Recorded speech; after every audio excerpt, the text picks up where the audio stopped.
Hi, everybody. My name is Kenyan Hensler. I'm a technical program manager here in the Azure VMware Solution product group.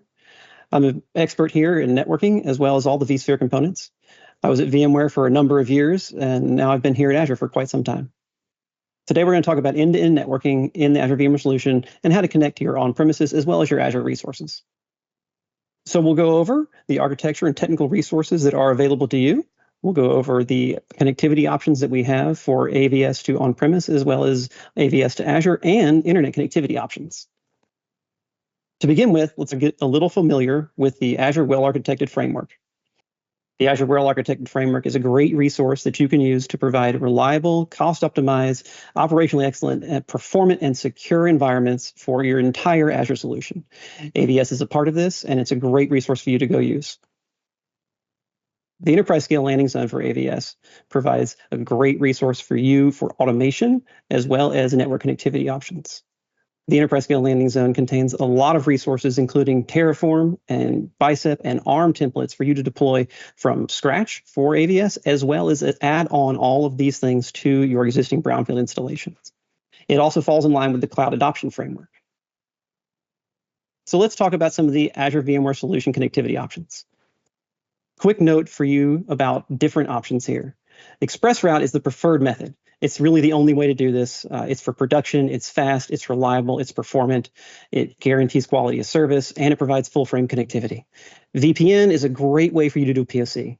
A lot of people start with VPN connectivity, but you have to keep in mind all that goes across the internet, and you have no control over the performance of it, and you do end up having some smaller frames that you can send. And we'll talk about why that's a problem here in just a second. So ExpressRoute. ExpressRoute provides a really fast connection into Azure. It's the way most customers connect into Azure to begin with. You can get up to 100 gigabit per second. It's really fast. Also, AVS uses ExpressRoute to connect into Azure. So it's our preferred connectivity method, and it's most customers' preferred connectivity method. Here we have a diagram that talks about how AVS connects to your on-premise and Azure through ExpressRoute. So you see here the MSEE as well as the DMSEE. Those are Microsoft Enterprise Edge devices. The MSEE that connects to your router is actually in the Azure data center.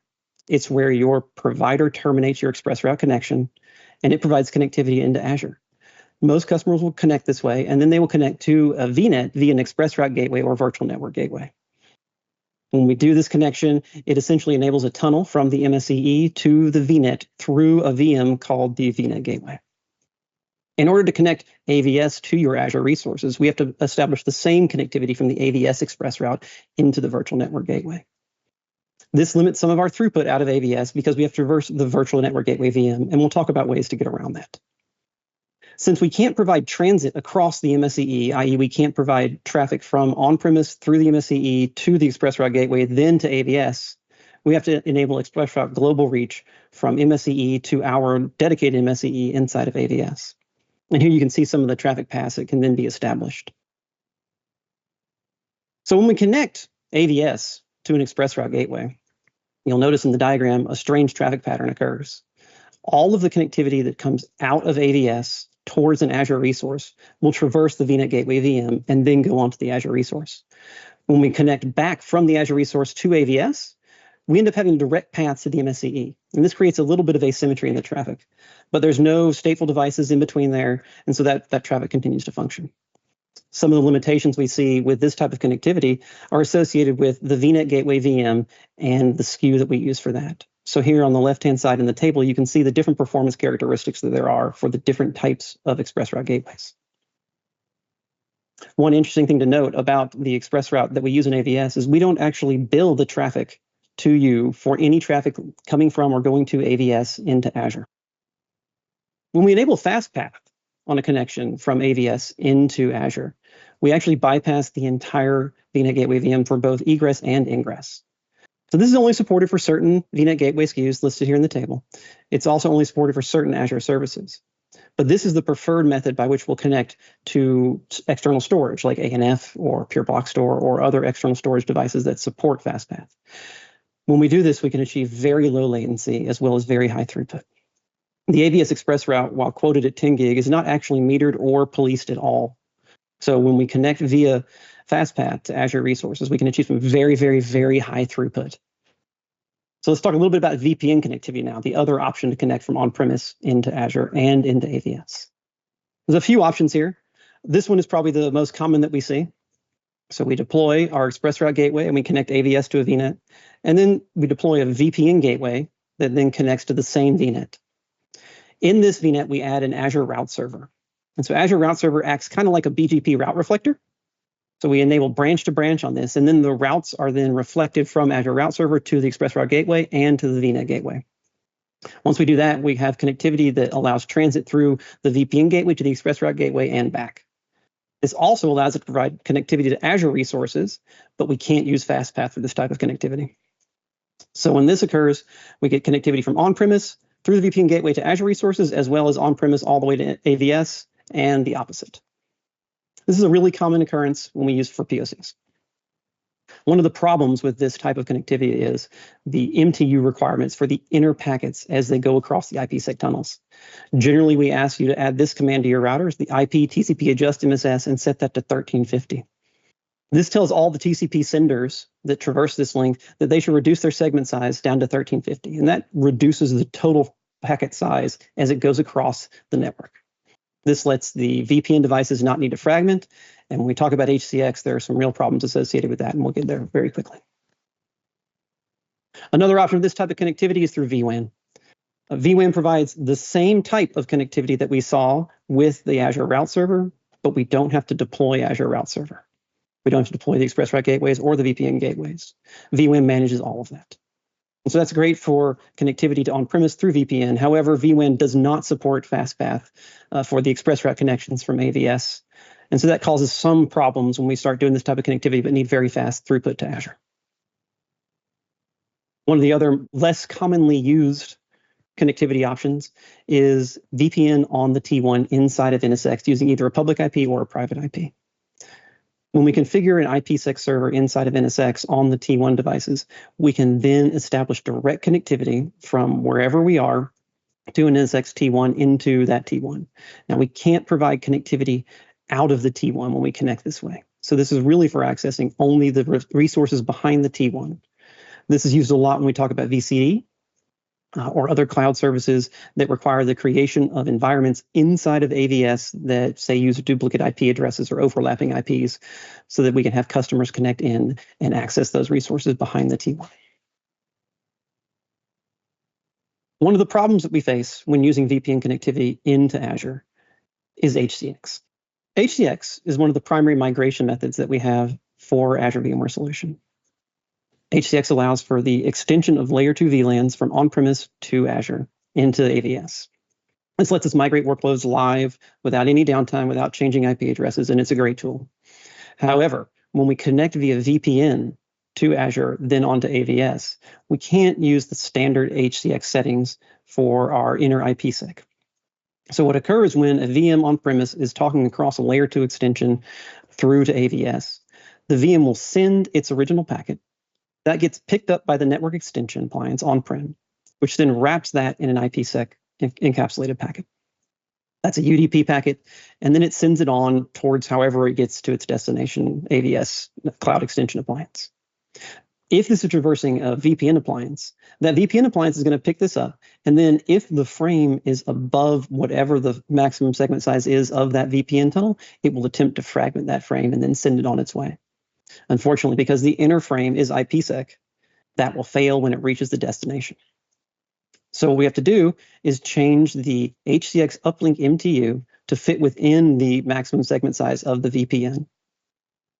So that's a very important thing to understand, and we'll do a demo about that and so you can see why that matters and how to fix that. So now I'll show a quick demo of why the HCX MTUs matter and how to solve that problem. So here we have an environment that's configured between two SDDCs. HCX is configured, and there's a single network interconnect appliance, and that is extending a single network. There's a VM on both sides, one connected to this network, and then one connected to the network on the other side.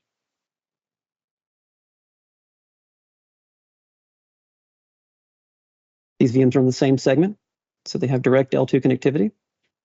If we initiate a ping between the two VMs, we'll see that it functions fine. But the size of the packet being 84 bytes is what's important here. If we extend that size to something more reasonable, like 1400, we'll see that the packets fail. We can't establish connectivity.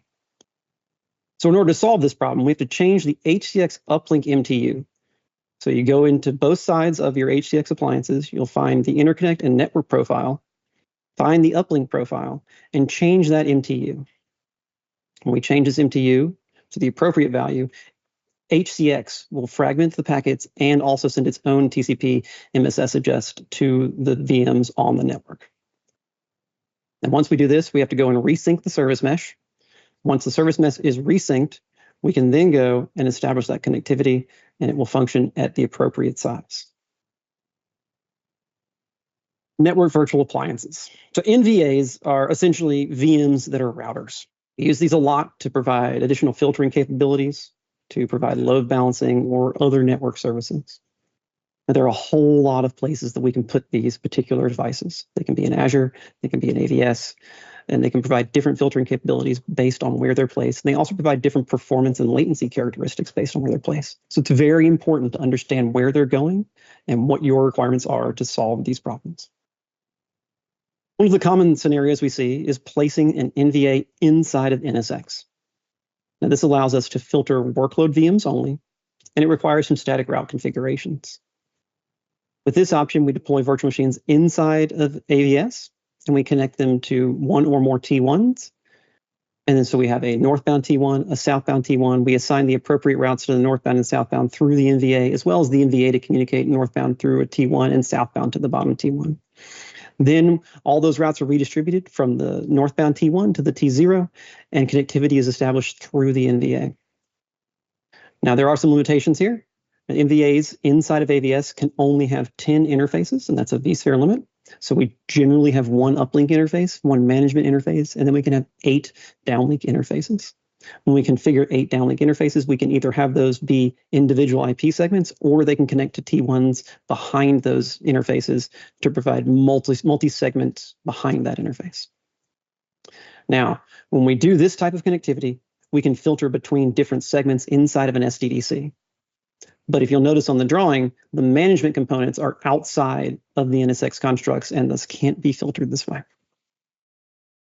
Another common connectivity model we see where we can provide additional filtering is through a hub and spoke model in an Azure VNet. So in this instance, we have a VNet gateway. We've connected AVS and an on-premise data center to the same VNet gateway, and we've enabled an Azure firewall and an application gateway or other services in the hub VNet. And then we peer that VNet in Azure to spoke VNets and use UDRs to force the traffic through the Azure firewall or an NVA.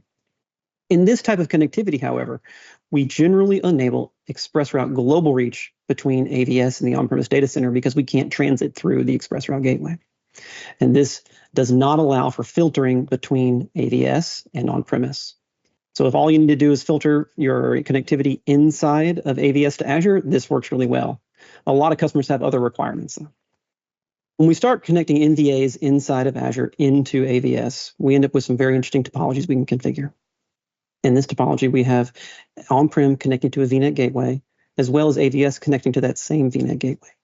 We use an NVA and Azure Route Server, as well as a UDR, to force the traffic from on-prem to AVS through the NVA, and from AVS to on-premise through the NVA. We can also use the same NVA to do filtering to and from hub and spoke VNets. Unfortunately, when we use this type of model, we end up having to do UDRs to force the traffic through the NVA, even though we do have a route server. This is problematic because it doesn't scale very well. We can get around this a little bit by adding a default originate into the NVA into route server. Then we also have to filter that default route being originated from the NVA coming on premises because we don't want to attract that traffic. One of the things to note about doing an NVA in Azure is zonal placement of your NVA.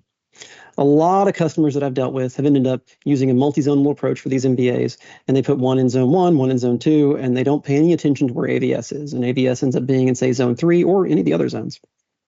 When we do this kind of thing, we end up having some odd traffic patterns where we are traversing different availability zones for ingress, egress through AVS.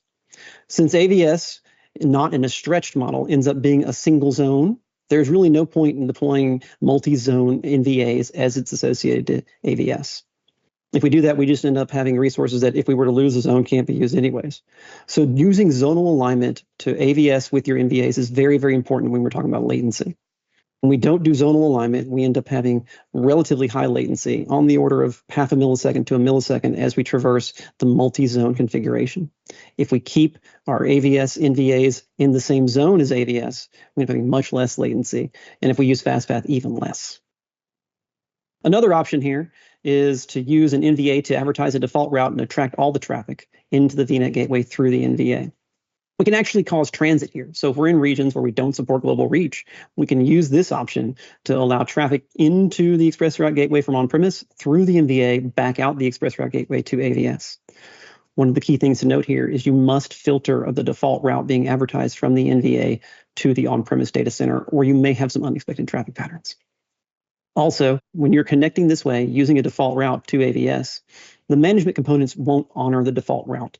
So if you need to provide access from on-premise to the management components such as vCenter NSX Manager, you'll have to provide a more specific route. So think RFC 1918 or whatever else you're using on-prem will need to be advertised so that AVS can get to those resources.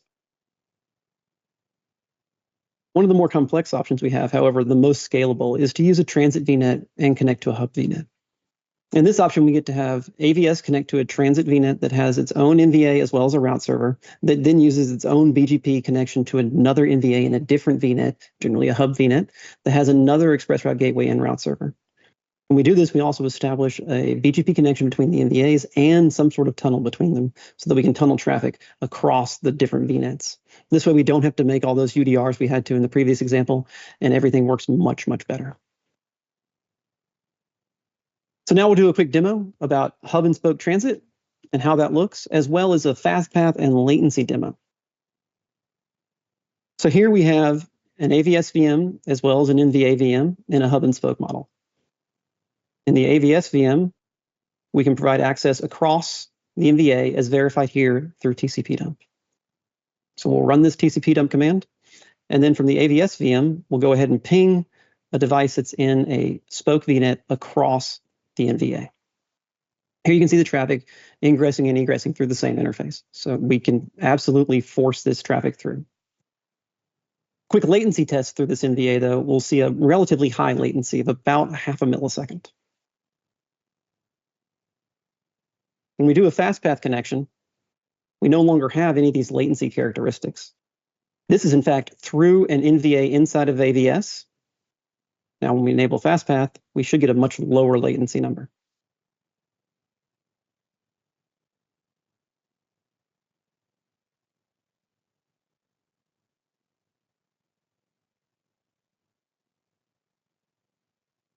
Now, with FastPath enabled, you can see a dramatic drop in latency across the NVA.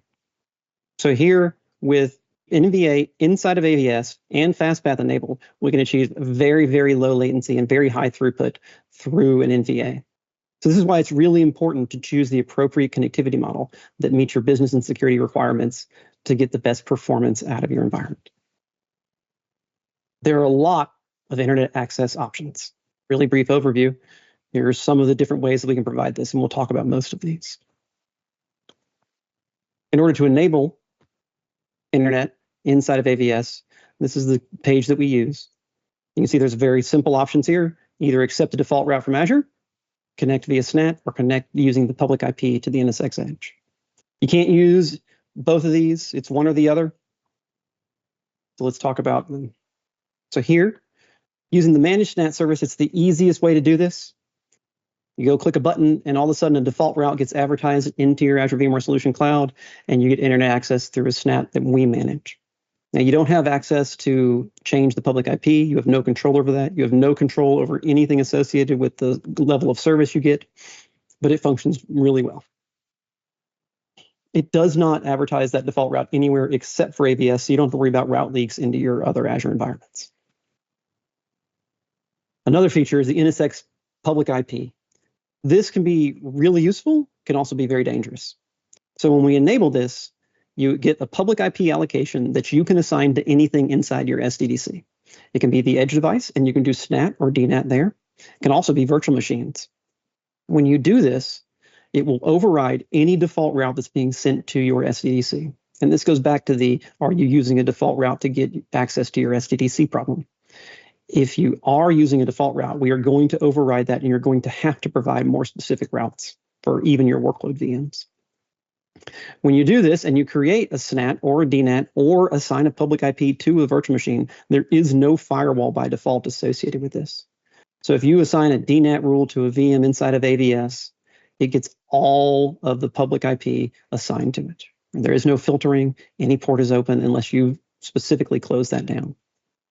It's very important also when you're configuring your firewall rules to ensure that you're selecting either match external address and use the public IPs, or match internal address and use the private IPs. Understanding this is very, very important. I've seen customers who have configured public IP to the NSX edge, not configured their firewalls, and expose their virtual machines on a regular public IP with no filtering whatsoever to their environment.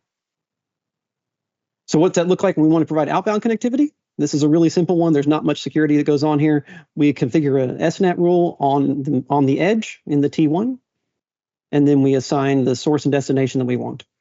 Then anything that's in the source can be SNATted out the destination, and off it goes, and everybody works. We can apply security rules there using the gateway firewall or the distributed firewall. Another option is to provide SNAT through the Azure firewall. So we can assign a secure vWAN hub. We can connect the express route to the secure vWAN hub, and then publish the default route through the express route connection. When we do this, we can then use Azure Firewall to provide SNAT and firewall services to all of our VMs inside of AVS. Another very similar option here is to use another NVA.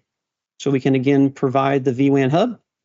We can advertise the default route, and then assign a UDR that forces the internet traffic through a spoke VNet NVA. And you can do this with a vWAN hub or with regular VNet peering.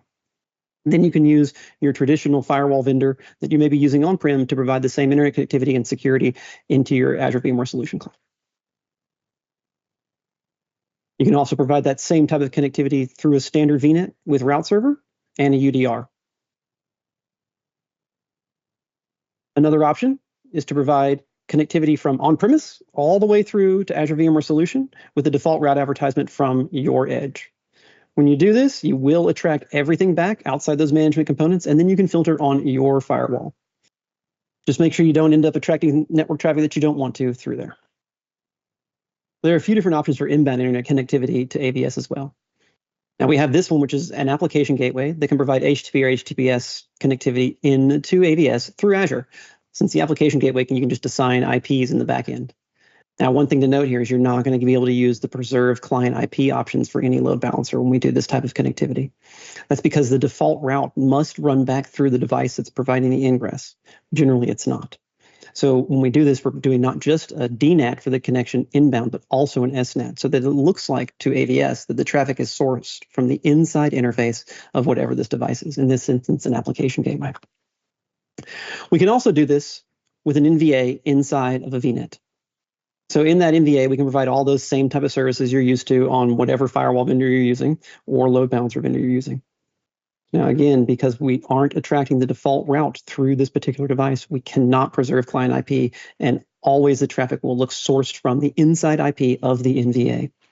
Now, since we're doing that, we also don't have to provide any kind of route server functionality because the source and destination are on either a VNet and AVS.